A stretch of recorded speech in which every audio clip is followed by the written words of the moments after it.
Évidemment, Jacques Naveloux, le président de la 3P, avec qui on avait déjà discuté l'année dernière, qui revient nous voir cette année. Comment ça va, Jacques, déjà comment tu le sens, ce cru 2023 du Congrès? Ça se passe bien?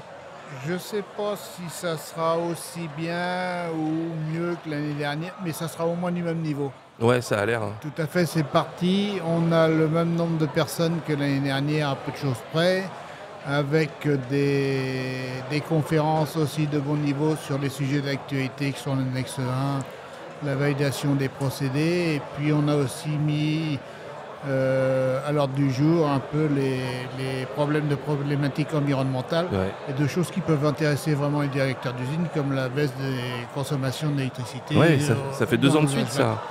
Oui, on l'avait fait un peu sur d'autres problématiques environnementales, mais là c'est sur la consommation électrique, parce que ça a quand même pris une plaque cette année.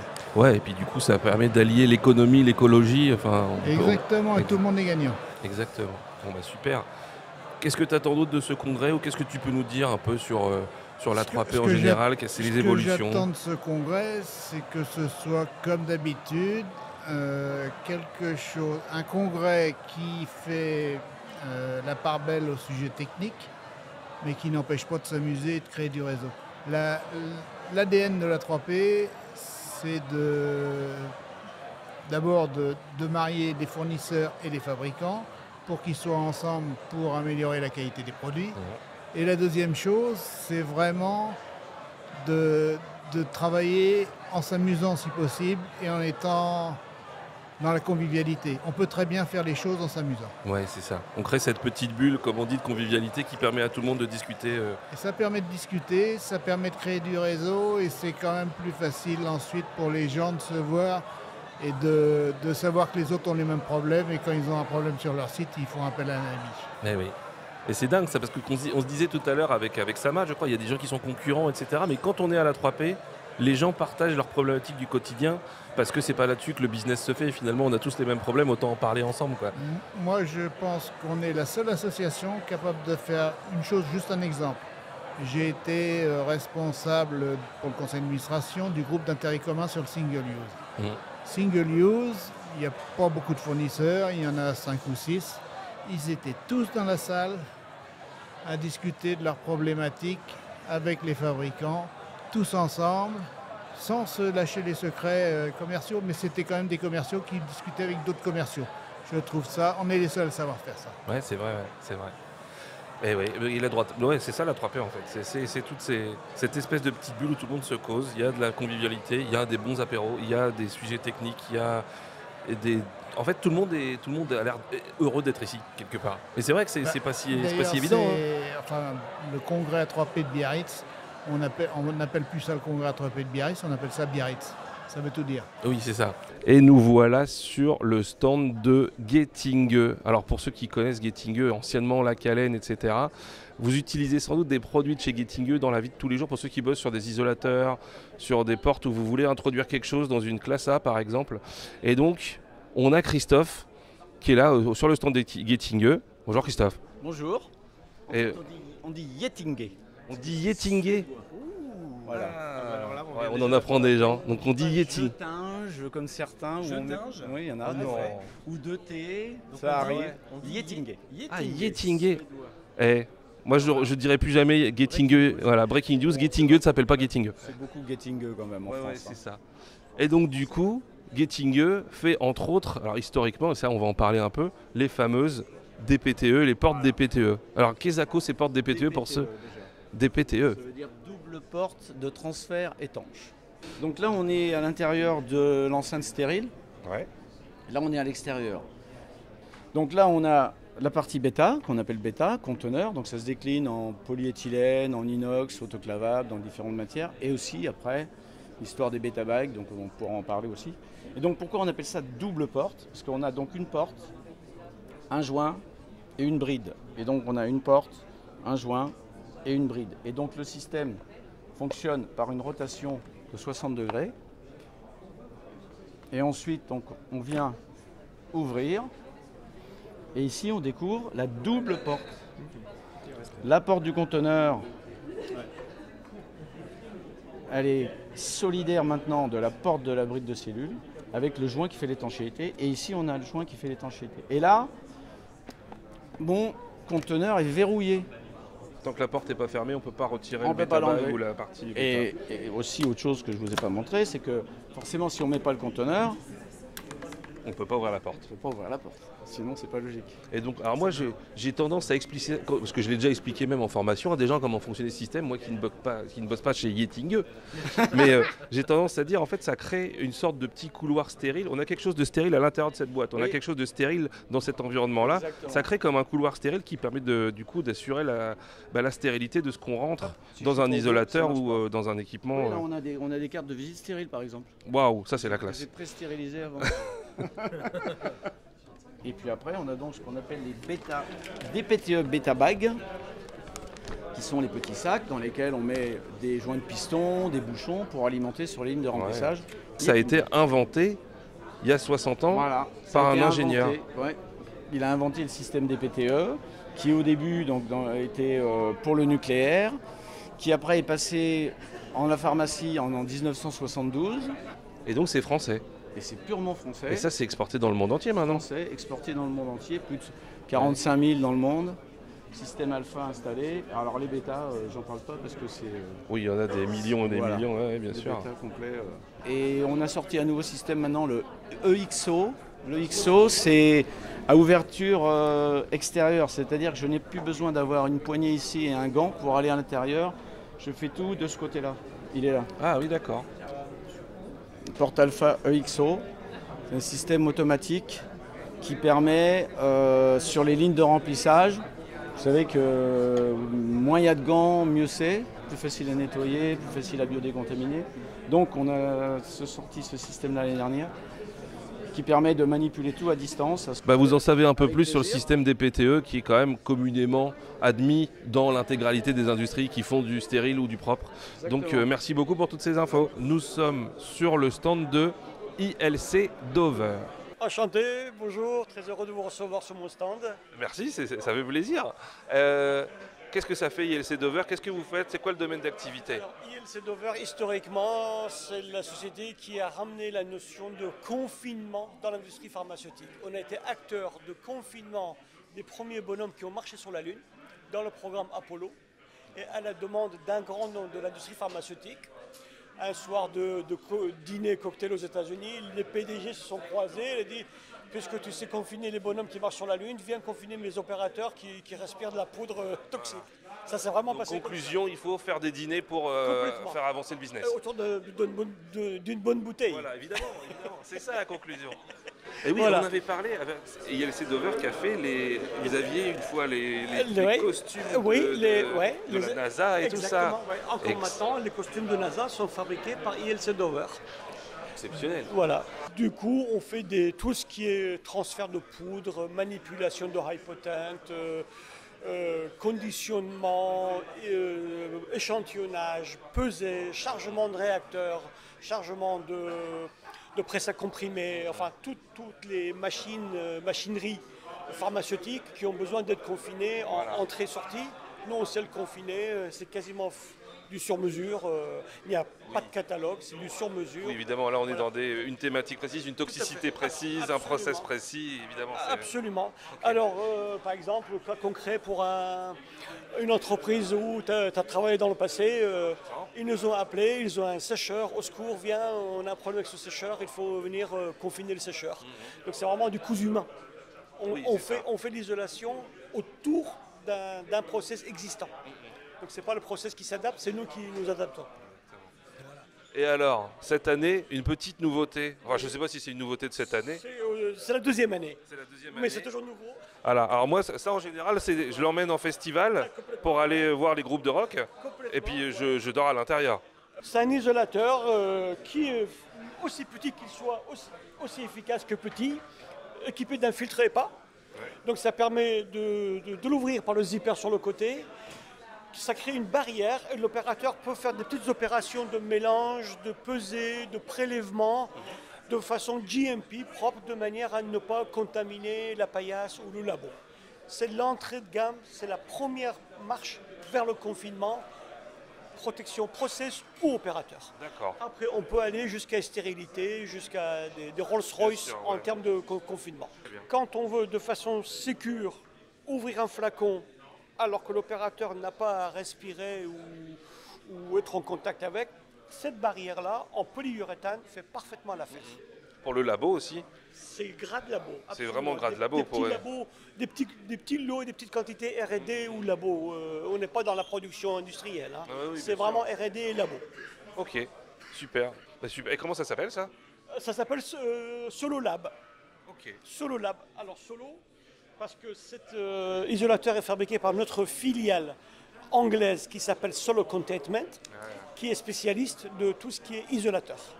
D'accord. On a Solo Lab, Solo Flex, Solo ADC qu'on a développé pour les antibody drug conjugate. Je ne sais pas comment on dit en français d'ailleurs. Les anticorps monoclonaux. Anticorps monoclonaux, voilà. Et puis on va à Solo Pure qui ramène des stérilités grade A. D'accord. On a différentes sortes d'isolateurs, tous commençant par Solo. Ça c'est l'entrée de gamme Solo Lab pour des petites manipulations. Voilà. Bah, en tout cas, merci beaucoup d'avoir présenté le stand. Tout le plaisir est pour moi. Et puis bon Et congrès. puis, vive à 3P. Viva 3P, voilà. exactement. Qu'est-ce que vous avez à nous dire sur Atrium cette année? Est-ce qu'il y a une petite nouveauté? Est-ce que vous avez un petit truc?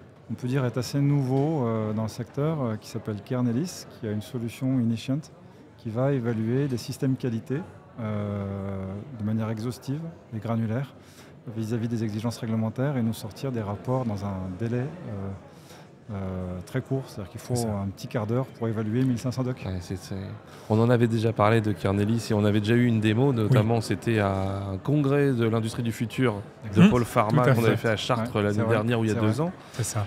Et c'était bluffant. Pour la faire simple, je me permets de vulgariser, vous me coupez, vous me corrigez. Vas-y. Vous avez un système qualité, vous voulez savoir s'il est compliant à une réglementation. Le système de Kernelis qui s'appelle Initiant, c'est ça? Vous lui faites manger d'un côté la réglementation en disant voilà, je dois être compliant à ça, et de l'autre côté, 500 documents ou 500 procédures, mode opératoire, des choses comme ça. Vous mettez tout ça dans le système, lui il va mouliner avec une intelligence artificielle, un algorithme assez puissant, on va dire. C'est des maths, on est dans du maths. C'est pas l'IA, non, c'est des maths. Et puis en gros, il va vous faire une espèce de présélection des gaps potentiels qu'il y a sur tous les docs, en disant celui-là, logiquement, vous ne répondez pas au point 12.3 du truc parce que votre doc il est pas conforme, donc quelque part ça aide. On avait dit ça, c'est pas forcément remplaçant l'audit, mais ça aide à l'audit focaliser. Et de se dire quelque part, si on sait qu'on a des pans où le système est déjà très très compliant, c'est peut-être pas là qu'on va aller auditer quand on est auditeur par exemple. Absolument. Et on va aller plutôt se focaliser sur les faiblesses du système pour aller les corriger. C'est exactement ça. On gagne un temps de dingue. C'est ça, j'ai bien vulgarisé. C'est un vrai breakthrough. C'est que vous avez bien expliqué alors. Eh ben bravo, merci beaucoup les gars. Merci à toi. Félicitations. Merci à l'équipe QP. Avec plaisir. Ravi de vous retrouver là dans votre petit blocos. T'as vu, on est pas mal. On est bien là. Le petit studio, il est sympa. C'est pas mal. Vue sur mer en plus. Vue sur mer là, mais bon, on masque un peu, on a des petits problèmes de contre-jour. Bon, on verra comment ça se corrige en post-prod. Il n'y a pas de post-prod, on va se débrouiller. Il y en a une avec toutes nos équipes techniques qui sont Ludo. C'est Ludo. On est toujours au congrès de la 3P et nous sommes sur le stand de Aérométrique qui entre autres est distributeur des produits Climate. Moi je dis Climate, il paraît qu'il y a des gens qui disent Climate. Je vous laisse en débattre, peut-être qu'il y aura des messages dans les commentaires pour dire est-ce que vous dites Climate ou Climate. Alors Aérométrique, qu'est-ce que c'est déjà? J'en ai dit 2 mots, mais... C'est une société très jeune puisqu'on a 4 ans. D'accord. On n'existe que depuis 4 ans et nous sommes spécialisés dans la distribution d'équipements de qualification de salles blanches, entre autres Climate et Climate. On fait les deux. Ah oui. Et donc on commercialise des équipements, bien entendu en assurant la formation, la qualification, et puis tout le support en termes de vérification métrologique, étalonnage, réparation, de manière à garantir un support local pour tous les producteurs français. Et puis bien entendu au-delà de ça, du conseil sur tout ce qui touche au monde de la particule.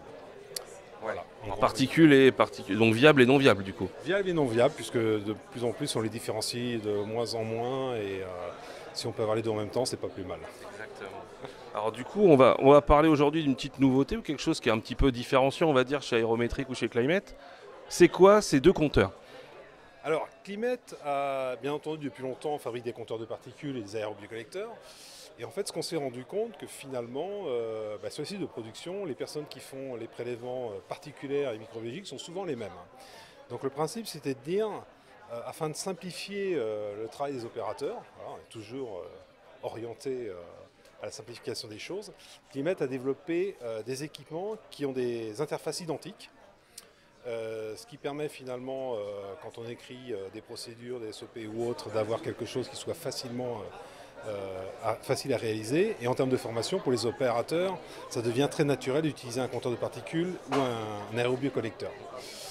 Au-delà de ça, ces équipements, bien entendu, sont maintenant, même en portable, sont connectables sur des systèmes d'acquisition centralisée.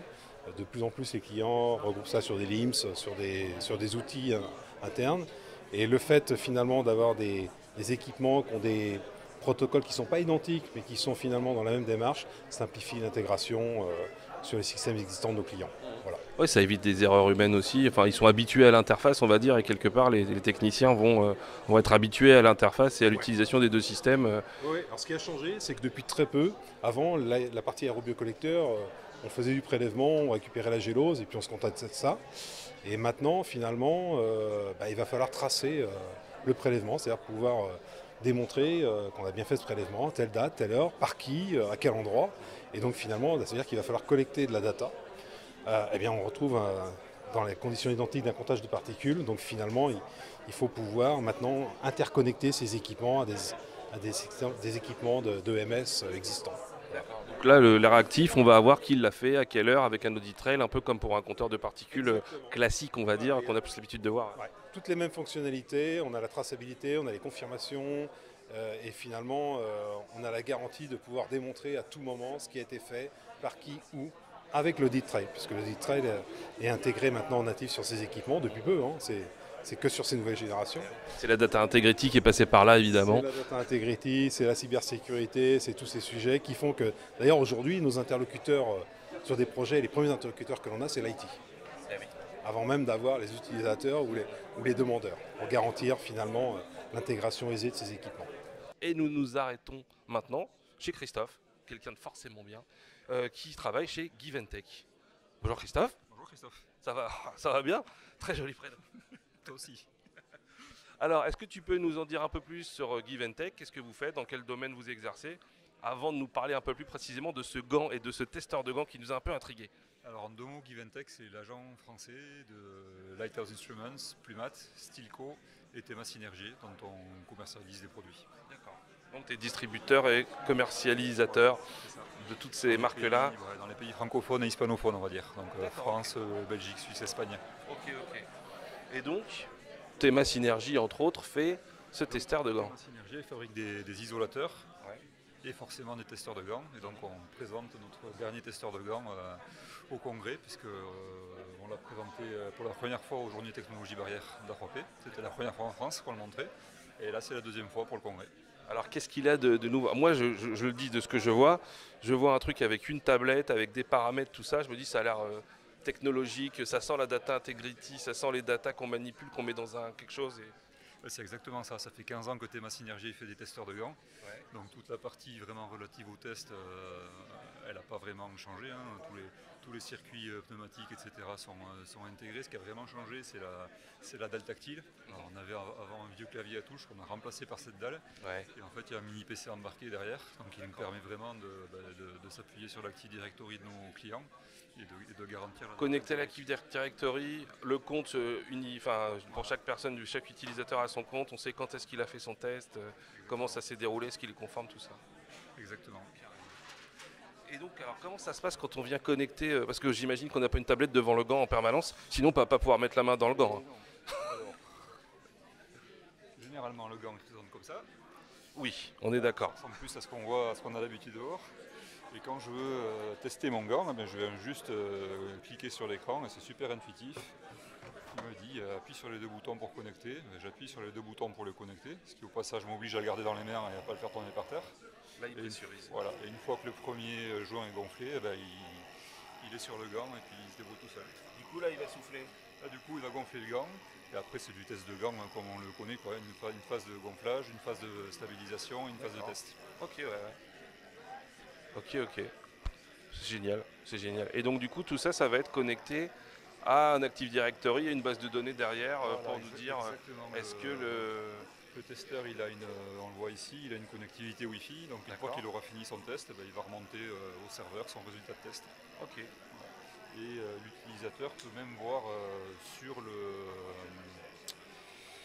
le testeur lui-même, par exemple si je prends ce premier isolateur là, je vois la liste de tous mes gants, les tests de gants qui ont été conformes, il y en a un qui était non conforme et ceux-là qui n'ont pas encore été faits. Ah, c'est génial. On a une petite étiquette RFID sur chacun des gants, ce qui permet ensuite de consolider les données, de savoir quel gant a été testé, pas testé, etc. Oui, parce qu'on sait qu'on ne teste pas tous les gants avec la même fréquence en fonction de la criticité du gant, de l'utilisation qu'on en a. Donc ça, du coup, oui, ça permet de gérer ça aussi et d'être sûr qu'on n'a pas oublié un gant ou alors un gant qui est non conforme. C'est la grosse nouveauté que Thema a amené avec ce testeur-là, c'est que c'est la couche supérieure qui a été améliorée, la couche informatique, on va dire. Okay, ouais. Donc tout automatisé, ça évite un peu des erreurs humaines, des oublis aussi. Ça a l'air assez simple d'utilisation. Hein. C'est facile à utiliser, ouais. Donc là, voilà, le gant est gonflé, donc maintenant il va nous dire qu'il passe à la phase suivante. Donc il va le stabiliser et ensuite il va faire le test. Ça dure 6-7 minutes. Et alors, du coup, ça veut dire qu'on peut en lancer plusieurs. Si on en a plusieurs, on peut en lancer plusieurs. Testeurs de gants, on peut en lancer plusieurs en parallèle et ensuite les données sont consolidées et on sait quel opérateur a testé quel gant avec quel testeur. C'est super. Un vrai outil trail, une vraie conformité 21 CFR par 3 derrière. C'est quelque chose qu'on voit, mais voilà, c'est quelque chose qu'on voit dans tous les stands qu'on passe en ce moment. On voit que la data integrity, elle est passée par là. Il y a quand même beaucoup de choses maintenant qu'on connecte, pour pas juste pour le plaisir de connecter, parce qu'il nous faut de la data integrity qui va avec. Et finalement, ça simplifie pas mal la vie des opérateurs aussi. Et c'est juste un coup à prendre, j'ai envie de dire. Ouais, c'est le but. C'est le but en fait. Super. Merci beaucoup Christophe pour cette petite présentation, avec plaisir. Et nous, on va continuer à faire notre petite marche dans les stands. Et je te souhaite un bon congrès. À bientôt. Nous sommes toujours au congrès 2023 de l'A3P et on a reçu plein de gens, expérimentés, non expérimentés, des exposants, des congressistes, des conférenciers, des membres du bureau et il nous manquait des étudiants. Salut les étudiants, comment ça va ? Ça va très bien. Ça va super. L'idée, c'est que vous allez vous présenter rapidement. Vous allez nous dire qu'est-ce que vous faites de beau dans la vie, qu'est-ce que vous voulez faire quand vous serez grand, en 10 secondes. Hein. Et puis, l'idée, c'est d'avoir un peu votre ressenti sur ce... Ça doit être la première fois que vous faites le congrès A3P ? Oui. Voilà. Et c'est que vous nous disiez qu'est-ce que vous en pensez, est-ce qu'il y a des choses qui vous ont intéressé, pourquoi vous êtes venus, etc. etc. Ça va ? Ça va. Il n'y a pas de questions pièges. Non. Il n'y en a pas. On verra ça. C'est pas ça chez nous. Ok. Dis-nous. Alors, moi, je m'appelle Lorraine. Et là, on est en master analyse du médicament. Ok. Et on est en parallèle en alternance. Donc moi, je suis chez Delpharm. Je travaille à quel Delpharm ? Delpharm Gaillard. À Gaillard. En Haute-Savoie. Ouais. La classe. Voilà. Donc, et on a eu l'occasion de participer au congrès A3P. Et on est les seuls étudiants d'ailleurs, on se sent vachement privilégiés. Et on est super contents d'être là parce que Biarritz, c'est la plus belle ville de France. Oh merde, t'es d'ici, non ? De Toulouse. T'es pas loin, quoi. Je suis pas loin, ouais. Ah, okay. Ouais, et on se sent vachement privilégié, quoi. Le lieu est juste incroyable. Ouais, c'est pas dégueu. Hein. Il y a une belle hauteur sous plafond, hein, vous avez vu. Hein. On a affaire à des professionnels de santé qui sont vraiment experts dans le milieu, donc on profite vraiment de l'instant présent. Et vous avez fait des confs un petit peu ou pas ? Ouais. Est-ce que du coup, parce que c'est intéressant d'avoir votre avis, parce que des fois, moi quand je vais au con, je me dis, c'est vachement niche quand même. Des fois, c'est même tellement technique que, ils sont peut-être 12 dans la salle à comprendre ce qu'ils racontent. J'exagère un petit peu, mais il y a quand même des points techniques. Comment vous avez abordé les confs ? Est-ce que c'est des choses ça vous apporte quand même un peu, un cadre ou quelque chose, un peu les grandes lignes de la réglementation, les grandes, voilà. Ça apporte, mais surtout si on part du principe que nous on est des bébés là-dedans dans l'industrie. Oui, bien sûr. Oui, c'est le principe. Donc en fait, on essaie d'un peu de regrouper les informations et après c'est sûr que ça reste complexe. Mais après, en regroupant les informations, on arrive quand même à se forger un peu et on apprend toujours des choses. Ouais, ça reste intéressant quand même, quoi. Voilà, il n'y a pas que la tireuse, il y a aussi les conférences. Il n'y a pas que la tireuse, il y a aussi évidemment. On fait un peu semblant et... Super. Dis-moi, comment tu t'appelles ? Moi, c'est Emilia, je suis aussi en M2 analyse du médicament et je fais mon alternance chez Biomérieux en R&D. Ok. Voilà, et je compte un peu me diriger dans cette voie aussi plus tard. Du coup, analyse du médicament, c'est vraiment pure analytique. Vous faites beaucoup de chimie analytique, physico-chimie. On est ça censé finit en faire labo ça, ouais. et tout ça. Ah, vous êtes censé faire ça, mais Oui, vous le parce faites que moi, pas. je suis en réglementaire chez Delpharm, donc ça n'a rien à voir. Effectivement, c'est loin de l'analytique. Mais bon, tu vas déposer des dossiers dans lesquels il y aura des valeurs Ouais. Analytiques. C'est de la Avec théorie. peut-être en des plus, données je libératoires. prends. Ouais, on peut. C'est sûr. C'est que du plus. C'est sûr. Carrément. Et toi? Moi, c'est Ludovic. Bonjour, Et, Ludovic. bonjour. Et du coup, là, je suis alternant chez Signalar Group. Donc, on a 5-6 groupes en France, un en Espagne. Ouais. Et donc, du coup, moi, je suis sur le site de Erstein. C'est à 20 minutes au-dessus de Strasbourg. D'accord. Et du coup, je suis alternant en amélioration continue et assurance qualité au laboratoire. Aussi en analyse. Aussi en analyse du médicament. On Mais est en tous milieu du- continu, en fait, effectivement. On est dans la même promo. C'est ça. On a un grand C'est, master en fait, master sciences du médicament. Et après, on a, il me semble, 5 parcours. Donc, il y a de l'industrie pharmaceutique, il y a de l'ingénierie pharmaceutique, pardon, il y a de l'assurance qualité, il y a de Mhm. l'analyse du médicament. Et du coup, nous, tous les trois, on est en analyse du médicament. Ok, ça marche. Du coup, pour continuer sur le congrès, aujourd'hui, c'était la journée des ateliers. Donc, vous avez carrément un atelier pour vous, en fait. Un atelier étudiant, ouais. Ouais, l'atelier des étudiants. C'est Avec pas François mal. Morel, qu'on fera venir tout à l'heure aussi, François. Vous avez déjà vu François faire des dessins? Il vous a fait voir On un a peu les vu dessins? François faire Alors là, son Il est dessin, ouf en ouais. dessin. Hein. On l'a recopié même son dessin. Ah, il est génial, hein, il est génial. Et vous avez fait quoi dans cet atelier? Du coup, c'est pareil? Des bases de design de salle, des choses comme ça? Qu'est-ce que vous avez C'était appris très en gros? basique, enfin, Nous, c'était des c'est- notions quand même assez On l'a Ouais, basiques. déjà vu en cours. On a repris un peu les, Ah, ok. les bases, ouais. Ouais, mais c'est pas plus mal. C'est de la Non, qualité globalement. Ouais. Mais c'est bien en même temps, du coup, parce que ça reprend les bases et du coup, ça. Parce que Comme parfois, ça. c'est peut-être un peu, moi personnellement, trop poussé sur les stands parfois. Oui. Et donc, du coup, là, quand on reprend vraiment le B à bas, après, ça rassure un peu quand même. Mhm. Et je voulais dire, comme on fait un peu tous des alternances dans des domaines différents, ça permet aussi Homogénéiser un Ouais, peu. c'est ça. Ouais. Oui, c'est ça, ça permet de rafraîchir un peu tout ça Ouais, et tout. ouais. Et après, du coup, vous êtes allé faire des tours sur les exposants, c'est-à-dire que vous allez... Ouais. Ça, je trouve ça intéressant, c'est un truc que moi, j'ai pas eu la chance pendant mes études, mais de voir une tenue de zone propre et de dire, tiens, comment on s'habille pour rentrer en zone propre, mais on peut le voir en cours, mais le voir en vrai et se mettre là, dans la tenue et des trucs Ouais, comme ça, ouais, ouais. c'est aussi bête que ça, mais c'est quand même intéressant de voir des tuyaux, des connexions Ouais. aseptiques, des cuves, des choses, on se dit... Et nous, on a de la chance parce Ouais. qu'on a un master assez technique, donc ça, C'est vrai on a eu la chance de le faire en Il y cours a- déjà. Oui, c'est ça. Il y a pas mal de moyens à Strasbourg, ouais, du coup, Mais ouais. Ouais. on voit quand même pas mal de choses assez transverses. Putain, ils On vont n'est à la pas pharmacien 3P... aussi. Ouais. Parce que Ah, vous les êtes pas pharmaciens pharmacien? ont Ouais. une formation qui est vachement plus théorique que la nôtre. C'est Mais vrai que grave. nous, on est un peu plus dans le concret quand même. Mais Mm, mm. mais 1000 fois qu'on le dit sur la chaîne Ouais. QP, on le dit 1000 fois. Enfin, c'est aussi pour ça qu'on fait cette chaîne où en plus de là, nous on vient à la 3P et tout ça, mais en plus, nous on crée du contenu sur YouTube. On n'a pas fait notre pub encore, mais bon, on crée du contenu sur YouTube. Voilà la chaîne QP Pharma. Et le but, c'est justement, entre autres, pour les étudiants, de créer du contenu de choses que nous on n'a pas eu la chance d'avoir de façon très pratico-pratique, avec un mode YouTube, avec des fois un peu des shorts ou avec des trucs où les gens viennent, on a des experts qui viennent et on discute pendant 1h30, on digresse sur la validation de nettoyage, sur des choses qui sont très conceptuelles à la fac de pharma, parce que moi j'étais en pharma du coup, mais ça me fait Laquelle plaisir qu'il y ait On a des trucs un peu pharmaciens, plus quand même. techniques. Vous étiez à quelle fac de pharma? À Rouen. Ok, Eh ouais. Mais c'est un peu loin de Toulouse. Ouais. super loin. Ouais, ouais. Fait moins beau quoi. Ouais. Et la Normandie, ouais. Super. Est-ce que vous avez quelque chose à rajouter? Qu'est-ce que vous voulez nous dire en gros, c'est quoi l'ambiance de Biarritz pour vous et de ce congrès 3P? En tout cas, c'est une expérience très enrichissante.